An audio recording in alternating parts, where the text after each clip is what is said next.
Hello and welcome to the Brownie Sunday podcast.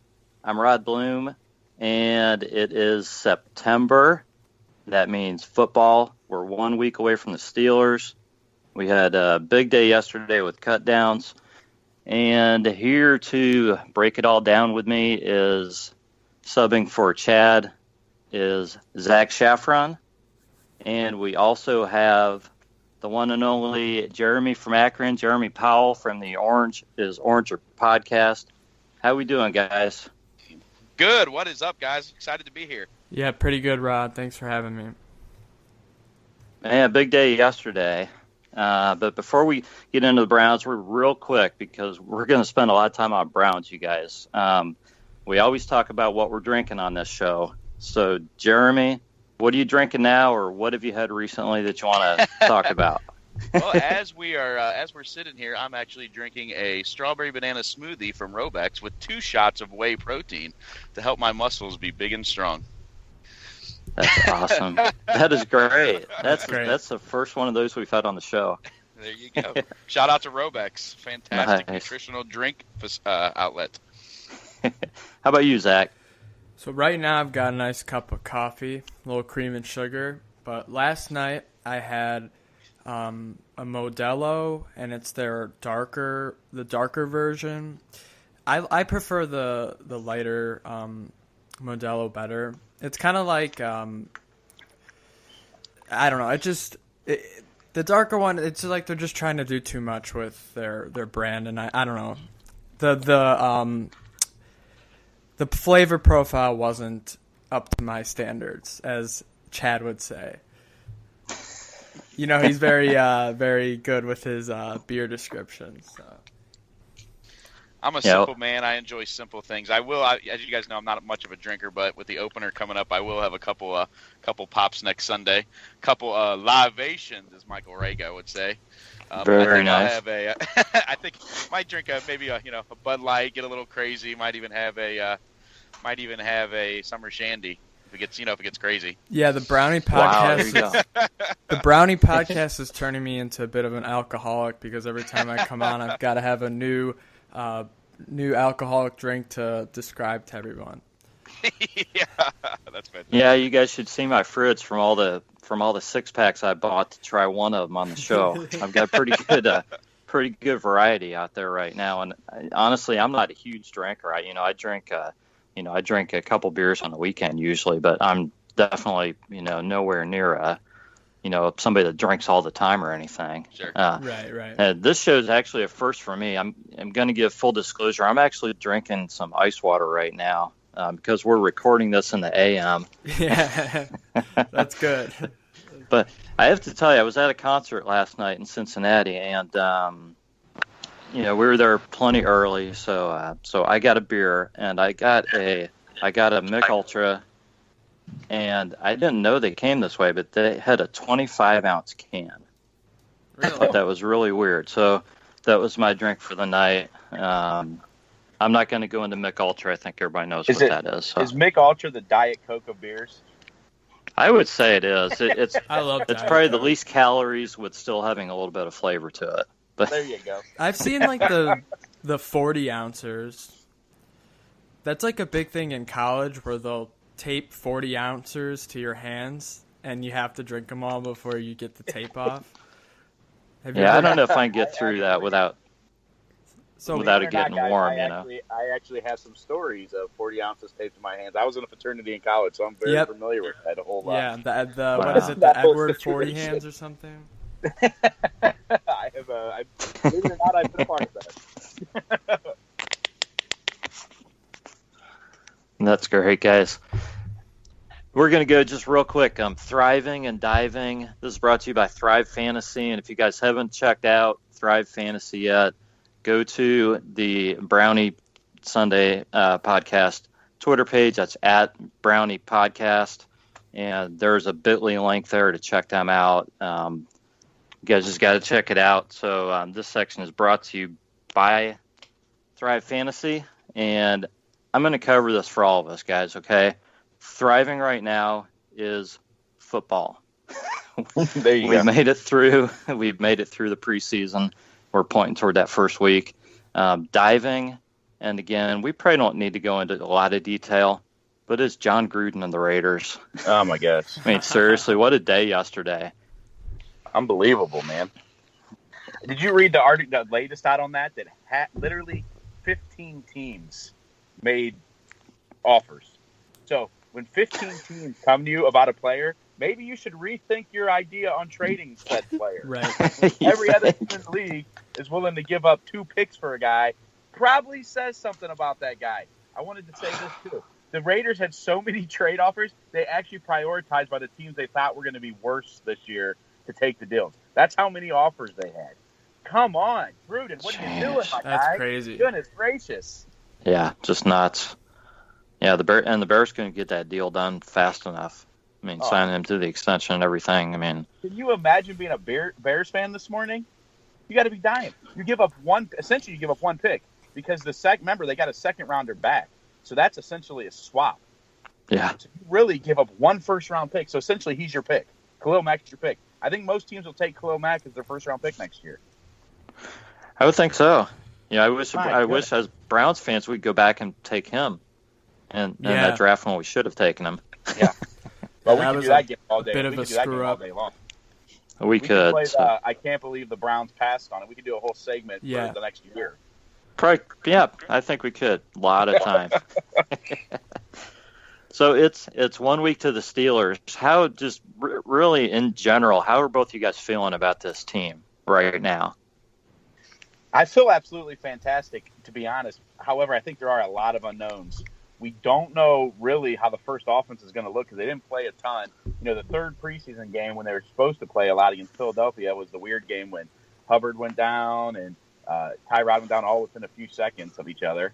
So we didn't really get a good look at the first team offense. We got Josh Gordon coming back, who, by all reports, looks fantastic, but we really don't know because we haven't seen him on the field. So he always looks fantastic. Yeah, he always looks fantastic. The guy's a freaking. They don't make. That's why I try to tell people all the time. They don't make Josh Gordon. There's like a handful of Josh Gordons on this planet, but that's why he gets so many chances, obviously. But we don't know. There's so many unknowns. The defense looks amazing. I don't think there's as many questions about the defense as there is about the offense. On paper, the offense looks great, but like I said, we haven't seen it together yet, so we don't know. Yeah, I'm kind of on the same lines as Jeremy, but I would say more so cautiously optimistic. Sure. Basically for the same reasons. I mean, there's a lot of unknowns about this team, and I completely agree with that. Everybody wants to just be really optimistic about the Browns and say, oh, we got all these new pieces and parts. We're going 8-8, or I've even heard people say we're winning the AFC North, and I'm like, let's pump the brakes a little bit.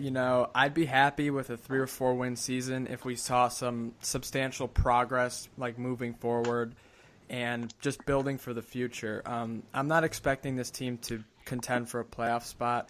I just want to see some progression from last year. I mean, if you think about 2 years ago, we said there's no way they could get any worse, and then they managed somehow to do that. So this year I'm going to say the same thing. There's no way the Browns can be worse. So all they have to do is just have a little bit of progress, enough to make us really look forward to the 2019 season where they can make that jump from a 4 or 5 win team to a 9 or 10 win team. And I also want to add, our division is sort of on the decline while we're on the rise, so I think that also plays into our favor. Sure. Yeah, I agree with that. I think it's right now is the time for us to take a step because it is an aging division, and there's quarterback issues in Baltimore. Cincinnati is on the decline, and the Steelers aren't getting any younger. So now is the right time for us to start taking some steps inside the division. Exactly. That's right. Yeah, I'm with both you guys. So we're recording this, at 11 o'clock. We're going to know about because I don't think a list is out yet of any guys that the Browns were picking up after the cuts. Not yet. Claiming. So, yeah, I haven't seen anything. So there's going to be changes. But I guess, Jeremy, I kind of wanted to get your thought just on the cuts. And, I think when I first heard some of the names, it kind of surprised me. But if you take them one by one, there's probably not a lot of real big surprises. So what did you think? And is there anybody you really thought the Browns should have kept that they didn't? Not particularly. I thought Nate Orchard maybe had a shot. He had a good big play the last game. A lot of people were surprised by Caleb Brantley. I actually wasn't. I have a little bit of inside info on that, and I knew he was going to get cut actually. And the Browns, it's an attitude issue. It's not a play on the field issue. They don't think he's. They don't think he's. It's funny because they took a chance drafting him, but they don't feel like he's ever fully bought into the program. He takes plays off according to them, and he's not always 100% there mentally in practice.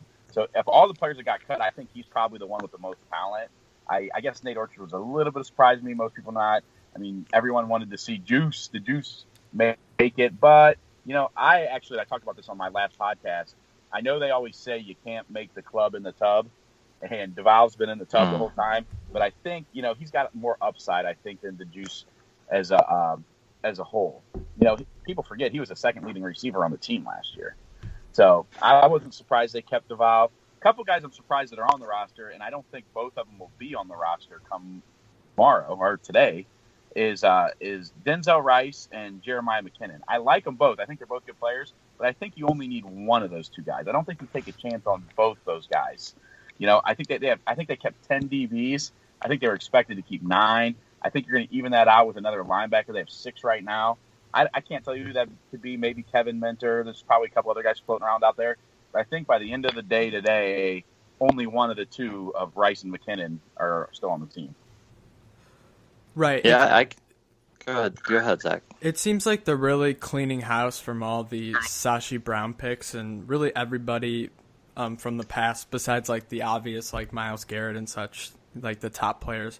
When Nate Orchard had that interception, I thought maybe he secured himself a ticket on this team.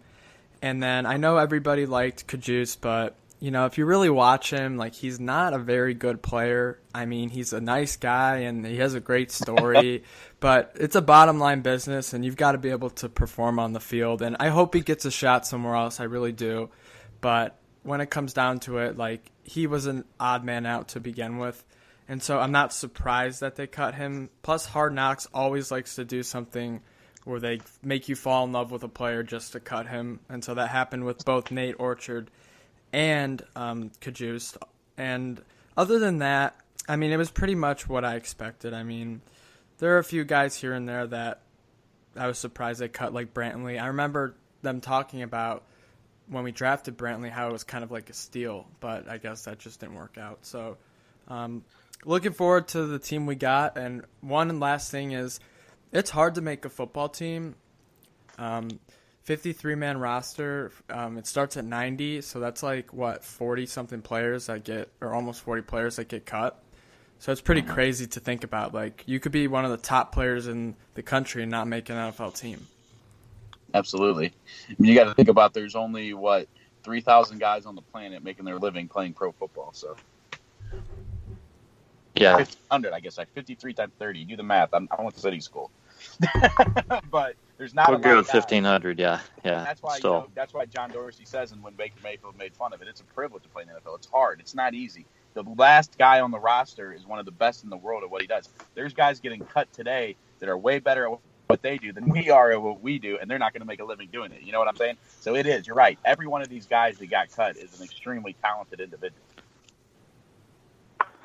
Yeah, Jeremy, do you have any insight on this Devereaux Lawrence that the Browns picked up? He had a great, what's funny, he had 2 sacks and 2 tackles for losses. I think he got caught in a numbers game is what the Browns are thinking in New Orleans. But I know he had a great, he's got a good story behind him, I guess. I haven't done a lot of research on him, just what I've seen on face value. But I guess he had a great first preseason game and a good second preseason game. And he's another one of those guys that fans in New Orleans fell in love with, and we're sad to see him go. But we'll just have to see what happens going forward. Yeah, and it's kind of going to be a moot point by the time the podcast comes out. But based on where the 53 sits right now, what positions do you think the Browns are looking at? Well, I think wide receiver still. I know they like Derek Willis, but he's practice squad eligible. I think he ends up on the practice squad. Mm-hmm. The 6'3" receiver is not. It's kind of ironic. I said this on my podcast, and I tweeted it yesterday, that I don't think the Browns' 6th receiver is on the roster right now. And, I think I'll be proven right at some point today. I have no idea who that name is, whether it's Braxton Miller, whether it's Des Bryant.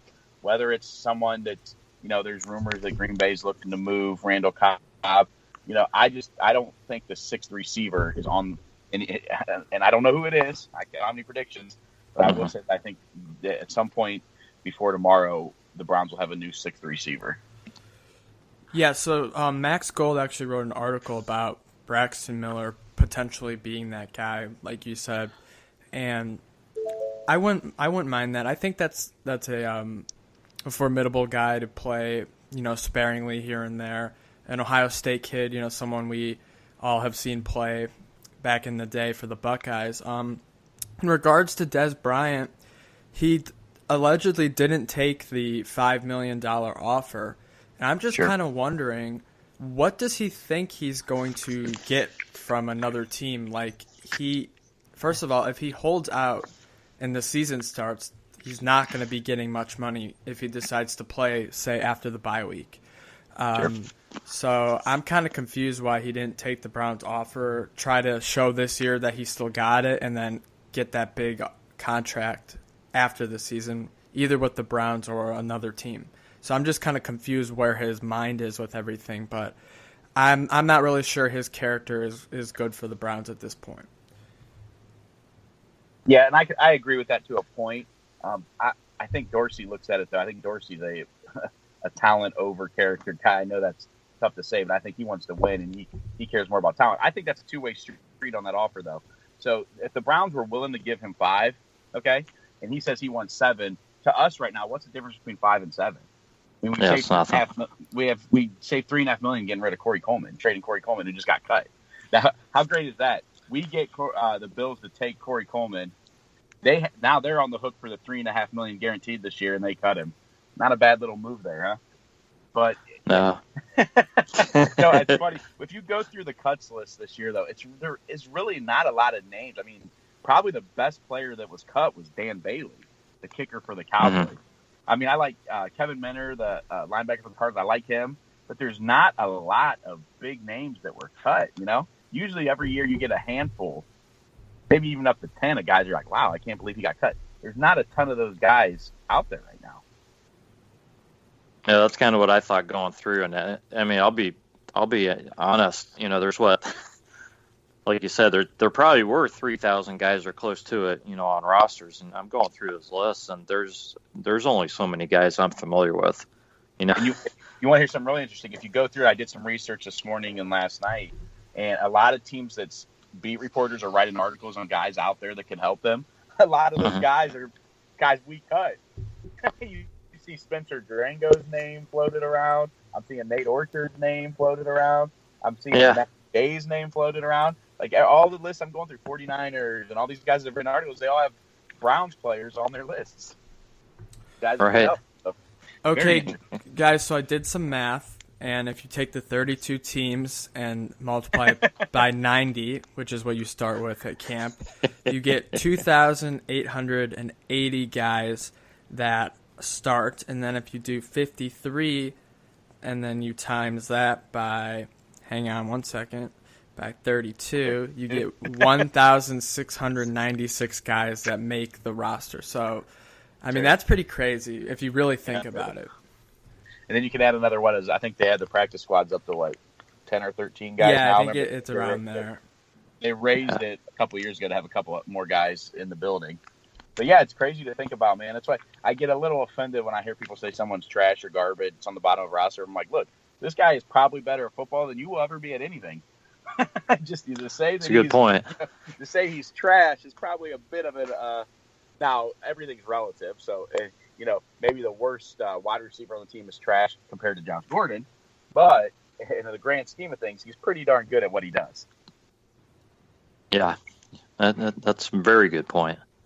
Hey guys, let's talk a little bit about the schedule, and let's kick it off with the Steelers game.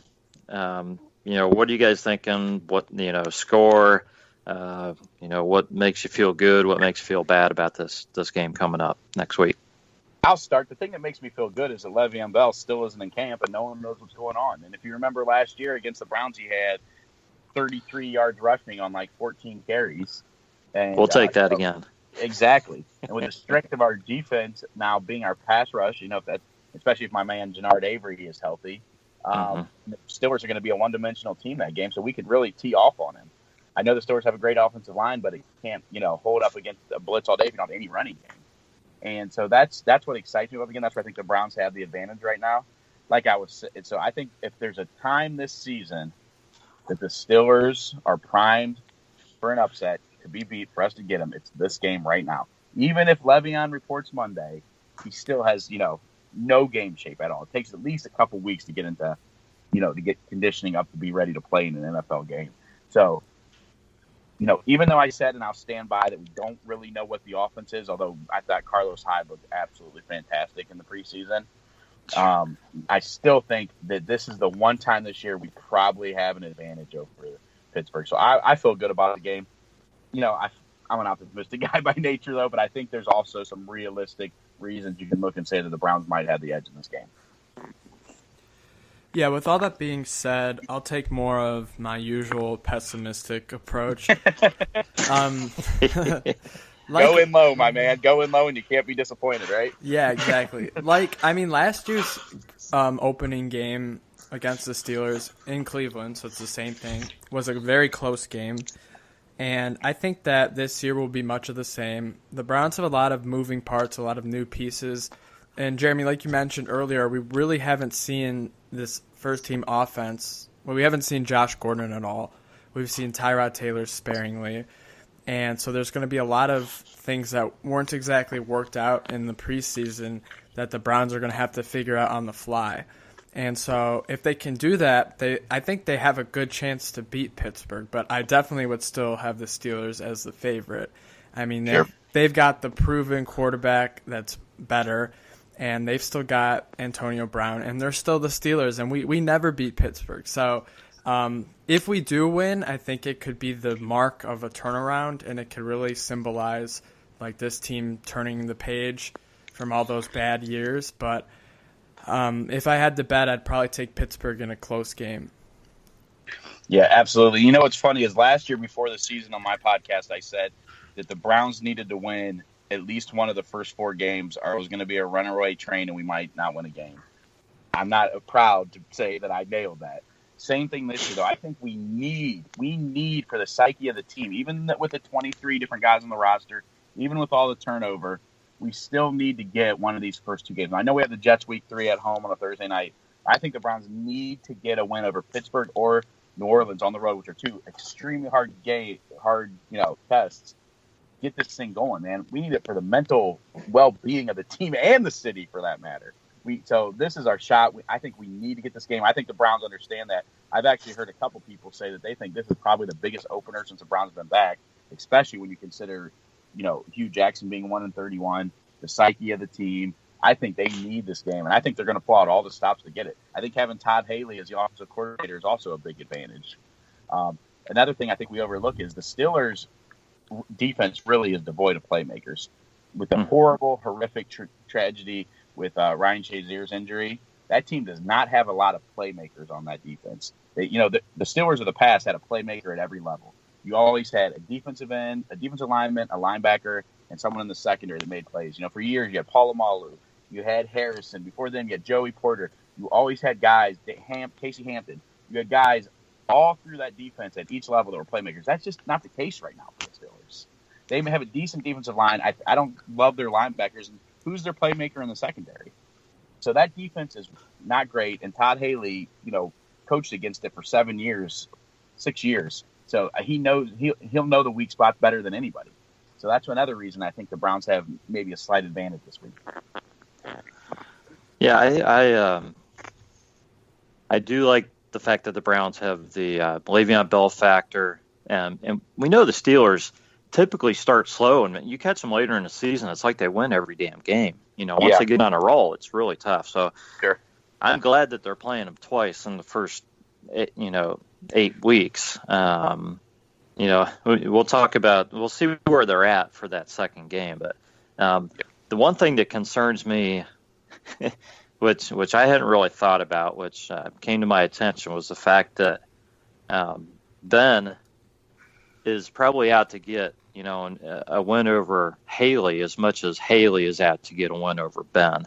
we got that whole thing of Ben Roethlisberger winning more games, in the stadium than any Browns quarterback. So that's concerning. But the way the game went last year and some of these other factors, I mean, I'm not expecting a Browns win, but I think they have a great shot. And my hope is that things go their way, kind of like it started last year, and they're just really out there playing hard, and they can pull this one out. Because I'm with you that the first two games, I mean, looking at the schedule a long time ago, it looks a little bit different now because of the all the Raiders stuff. I mean, but still, that Steelers game, if they win that game and they go to New Orleans, New Orleans isn't a must-win at that point. But think about it. If they lose to the Steelers, lose to the Saints, and then they're coming back on a Thursday against the Jets. Yeah, it's tough. Right. And I'm actually not a fan of playing the schedule game because the NFL, there's so many variables and there's so many injuries, and it's so hard to look through the schedule and say, oh, this team's going to get, this team's going to be not.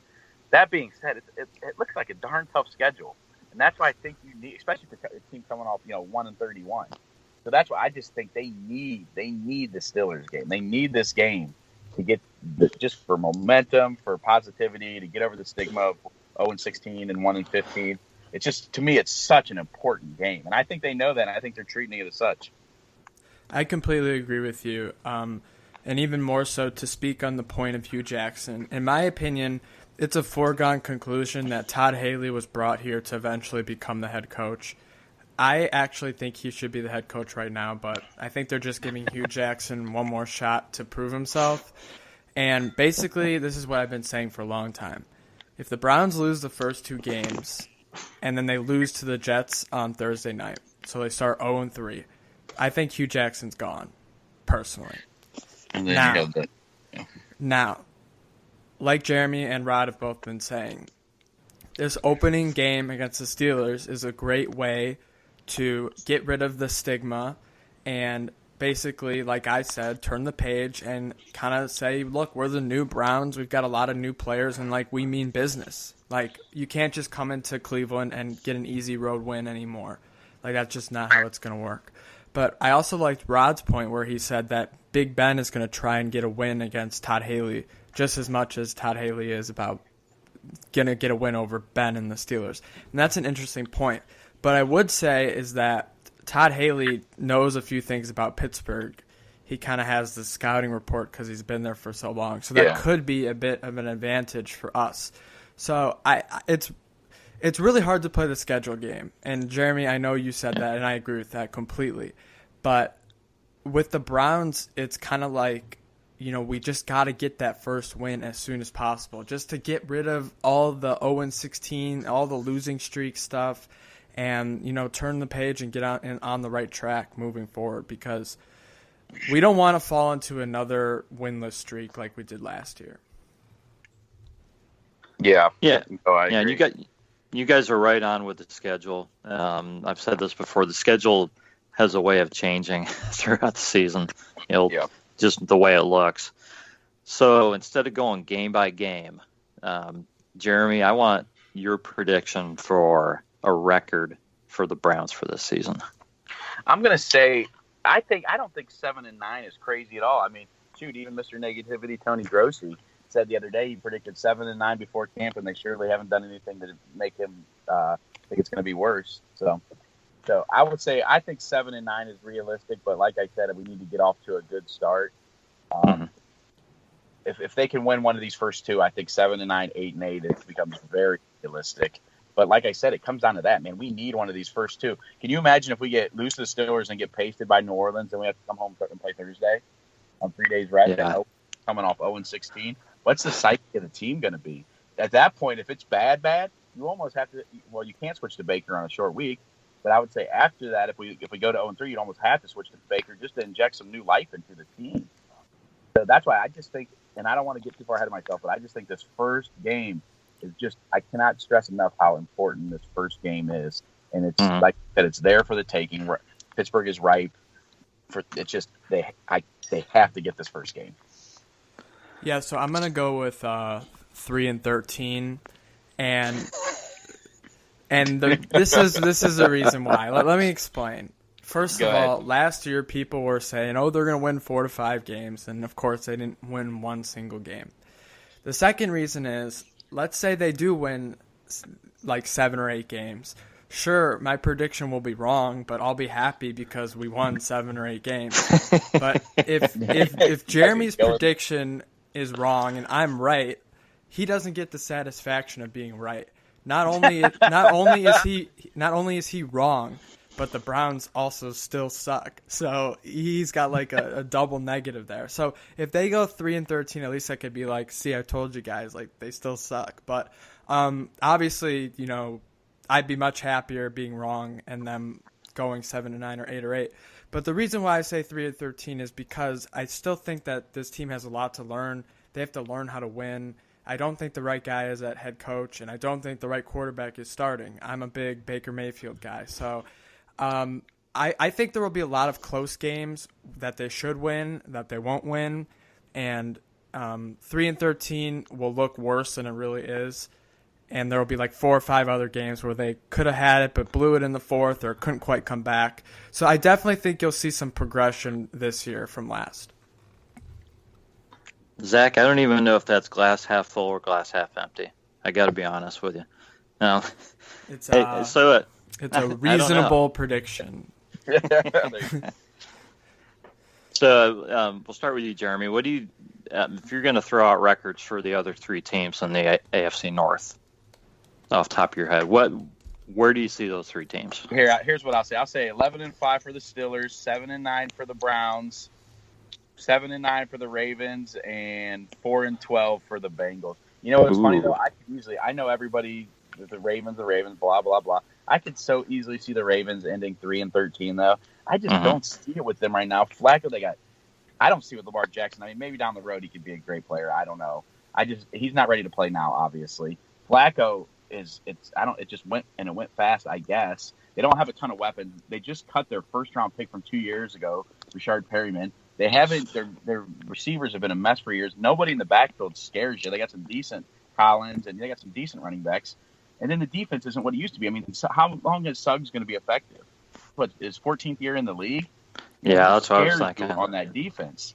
So I think if we were 100% honest, if you took the names off the rosters and you went through the Ravens roster and you went through the Browns roster, you would take the Browns roster. It's younger. There's more playmakers. There's better players at key positions. I just don't see with the Ravens. And then I guess the Bengals are kind of an enigma. I'm saying 4-12. I think the Bengals could be 9-7 just as easily as they could be 4-12. I mean, there's talent there, but you never know with the Bengals. You never know what Bengals team is gonna show. So I'll stick with my prediction though. I'll say the Steelers first, Browns second, Ravens third, Bengals fourth. I think you could easily see though the Bengals second and the Ravens fourth and the Browns third. So that's my prediction. Great. I think this is the first time in a while where our division games actually might be easier than some of the other games we have to play. Like we were saying earlier, that our division is kind of on the decline. I think Pittsburgh has maybe 1 or 2 more good years before Big Ben retires. And then much of what Jeremy was said is true about Baltimore and Cincinnati. So if I put my optimistic cap on for a second, if the Browns play to their potential and figure it all out, let's say they win week 1 against Pittsburgh, and then they'll take the loss in New Orleans, but then they beat the Jets and they start 2-1, which would be insane. The city would be going crazy already.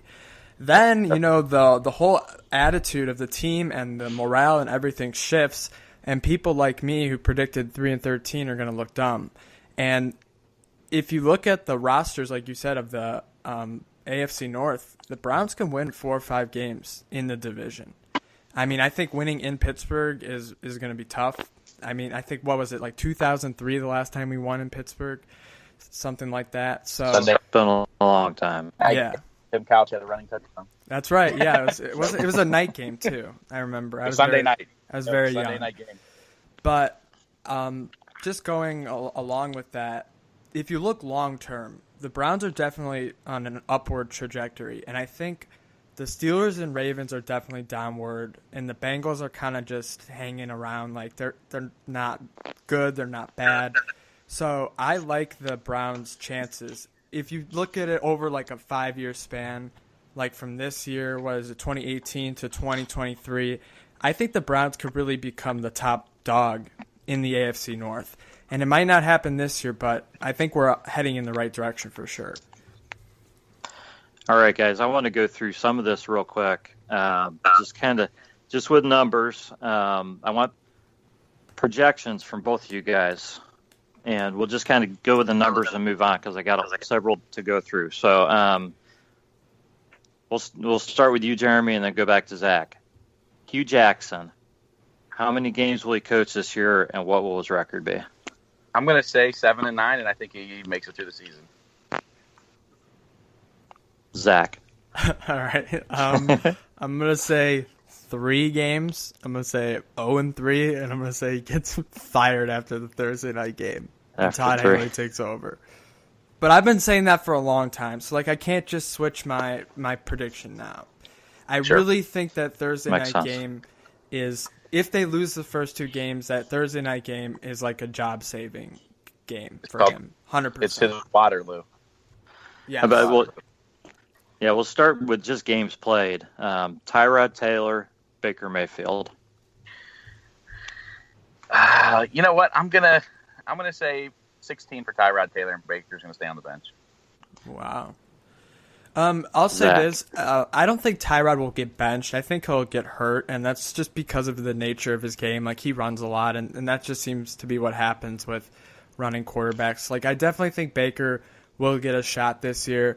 I mean, if they're not competing for the playoffs and it's past the bye week, I could see them throwing in Baker. But the problem with that is they did that with Johnny Manziel, and obviously Johnny was not an NFL quarterback, but the team didn't really have the morale or the energy, and you could tell. So if they just throw Baker into the fire, then I don't know if that'll really work out. But my guess is Tyrod will probably sustain. We already saw he hurt his hand. I thought he could have broke that hand. I was pretty concerned, but he's okay, so that's good. I think that Baker will play based off of an injury and not so much that they just bench Tyrod. All right, guys, this stable of running backs, Carlos Hyde, Nick Chubb, and Duke Johnson. Rushing yards for each of those 3 guys this year, just rounded. I'm going to say, you know what, Hyde, the one thing that scares me about Hyde, and I followed his career a lot closely probably than most. I mean, I argued with a lot of people when we signed him because I thought it was a great signing and some people didn't like it. And I actually had him on a fantasy team a few years. When Carlos Hyde is healthy, he is an elite running back in this league. That's the problem when he's healthy. He's had a lot of hamstring issues, which concerns me. He's had some hip issues in the past. But I'm going to be positive because that's my nature. And I'm going to say that Hyde has his first fully healthy year. I'm going to say he goes for 1,200 yards. I'm going to say Chubb goes for about 300 yards in the secondary role. And I don't think Duke's going to get that many carries. I think you're going to see Duke get the ball a lot more out of the backfield. I'm going to say maybe 250 yards for Duke, but I think he'll have a decent year out of the backfield. You got to remember, though, for the first time in a while, we have multiple weapons. We have to find a way to get the ball to. So we're going to have you got Landry and Gordon and Njoku, and you got guys to get the ball to now. So there's not going to be as many touches, but I'm going to say, just to break it down, 1,200 for Hyde, 300 for Chubb, and 250 for Duke rushing. Nice. Yeah, I like those numbers, and I think if Hyde can stay healthy the whole year, that's a pretty reasonable prediction all the way around. But let's say that he misses a few games. I could see closer to 800 yards, but with Chubb and Duke, I kind of agree. Chubb will get some carries and get his yards, but Duke Johnson they're going to use more as a wide receiver or a pass-catching running back. And you're right, this year the Browns do have a lot more weapons, so it's going to be interesting how they find ways to get Duke Johnson the ball. Because last year, he was one of the only guys that they could get the ball to. I'm just going to throw my numbers in on this, guys, because I just think Chubb's going to come on. I love Carlos Hyde, but over the course of the year, I'm going to go with 800 Hyde, 700 Chubb, 200 for Duke. And then I'm going to move on to wide receiver. Wait, Rod, can I just add one thing?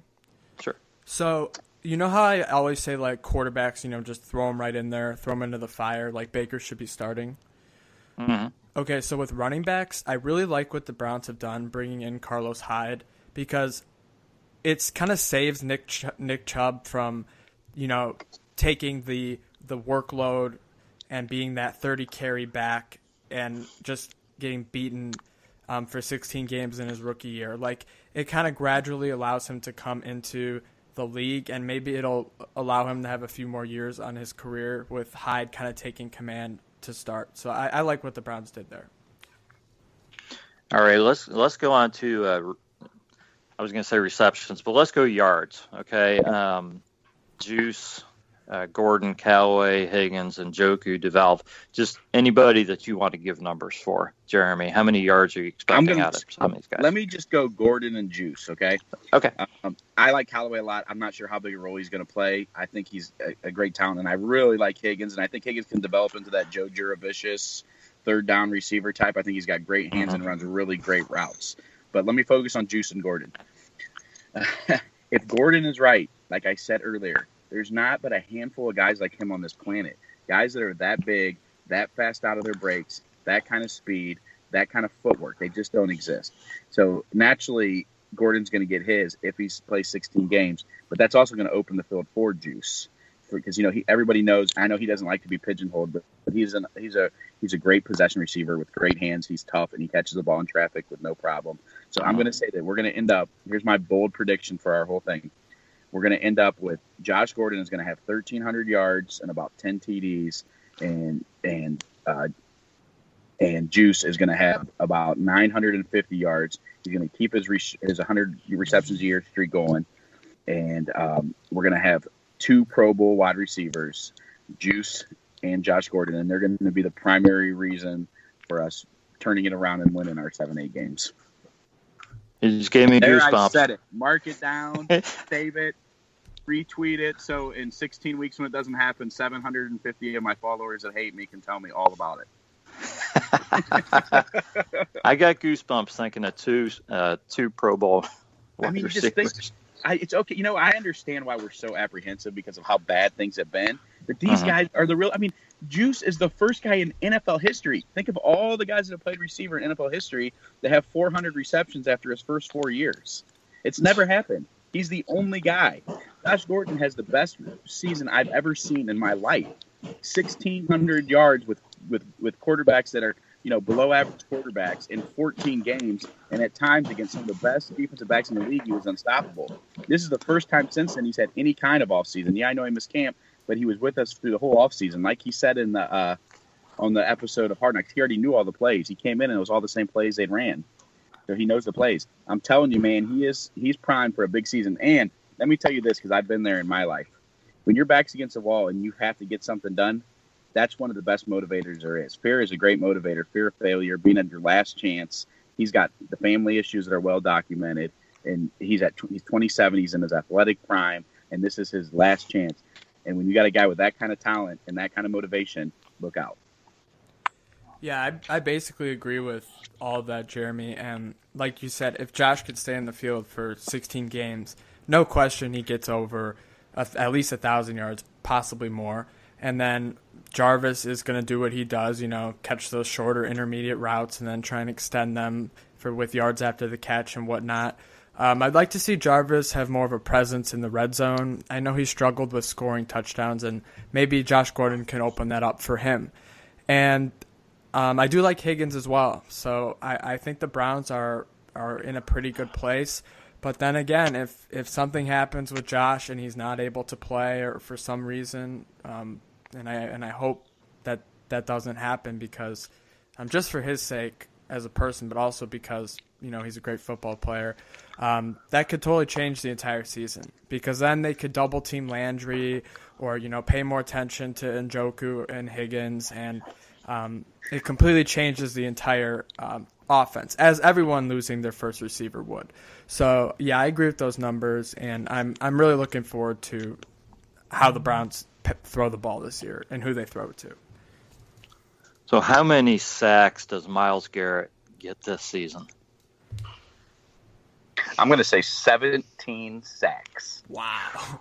Nice. And he's going to be a finalist for Defensive Player of the Year, and he's going to be a first-team All-Pro. I'll say 12 and a half. I think that's reasonable. And you know what's funny? Yeah. and I will say this: it's well documented that I didn't want him to draft Myles Garrett. I didn't see the production in college. I'm always, I wanted. Who did Trubisky you want? at the time.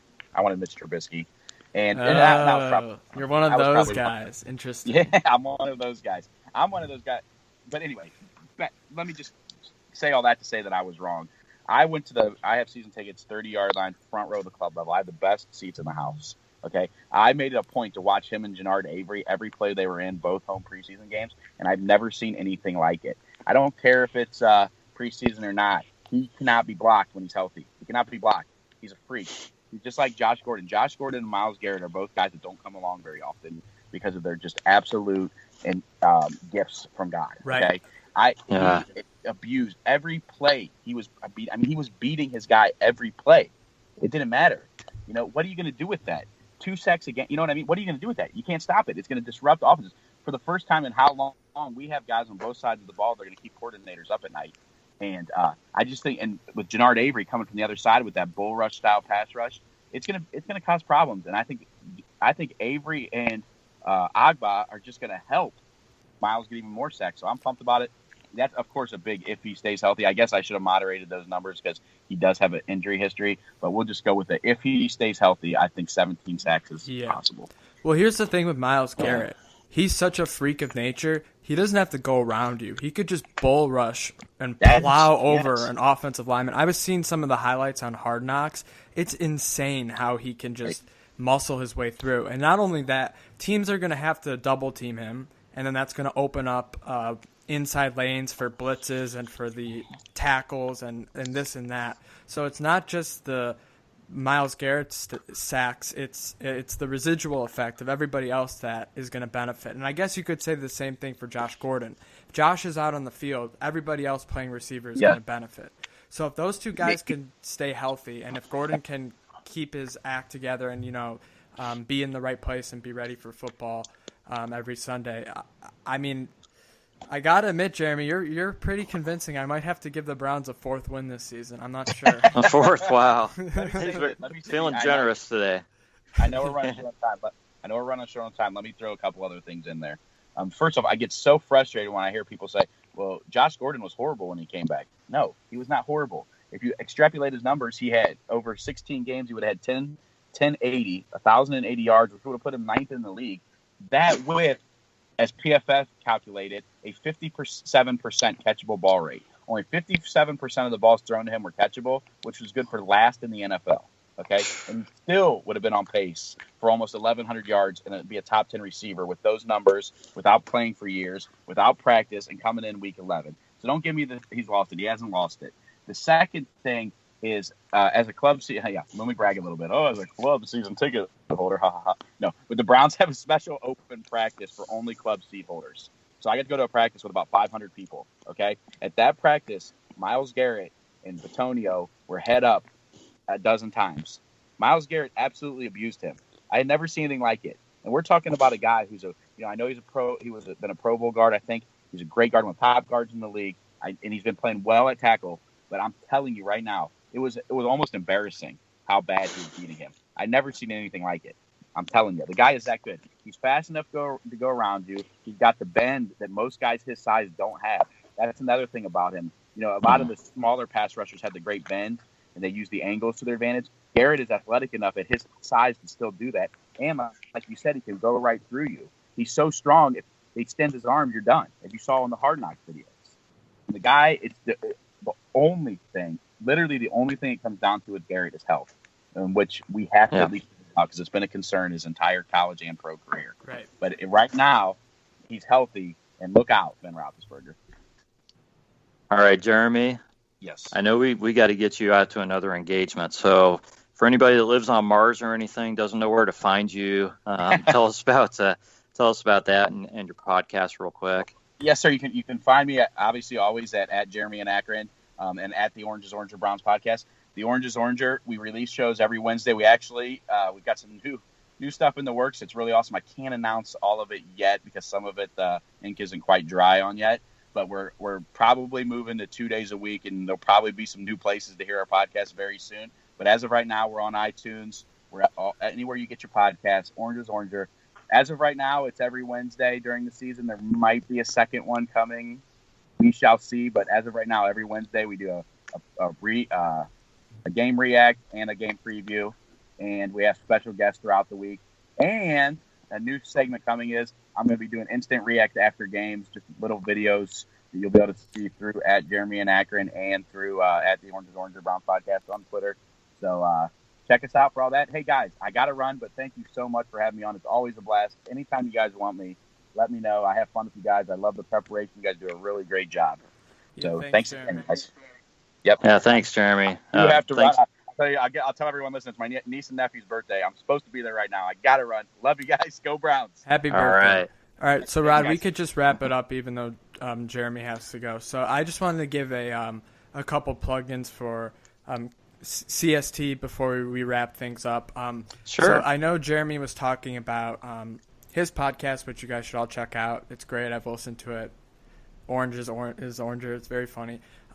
But we are going to be doing a live pregame show. So I know these podcasts are pre-recorded, right? And then we post them. So what we're doing, and Rod's going to be a part of this, is we're going to do a close to 2-hour live Browns pregame show where you could kind of click on a live stream and listen to us while you're, grilling hamburgers and hot dogs or ordering the pizza or buying beer or whatever you do for your Browns preparation, or maybe even tailgating in the Muni lot. So we're going to be doing that, and that's something new. CST has never done a live stream, so I'm looking forward to that. And then, of course, Rod and Chad do this wonderful podcast, and you guys should check out all of our other podcasts. We have podcasts for Cleveland sports. We have a fantasy football podcast. We have an Ohio State podcast. So we just got a lot of good stuff going on. And then lastly, if you're a college football fan, we've got all these new college accounts featuring obviously Ohio State, and then we've got a Kent State, Akron, OU, and the list goes on and on. So if you go onto our feed, you'll see the some tweets with those. So if you went to Kent State, you want to follow the football team a little bit, just follow those. Okay, there are all my plugins. Rod, do you have anything else? I just want to thank you for subbing for Chad today, who is celebrating his wife's birthday. Very great reason to not be able to sit in with us. So certainly understand that. And just wanted to thank Jeremy again. He's terrific. I always love having him on the podcast. And just thanks everybody for listening. This has been the Brownie Sunday podcast. Cheers.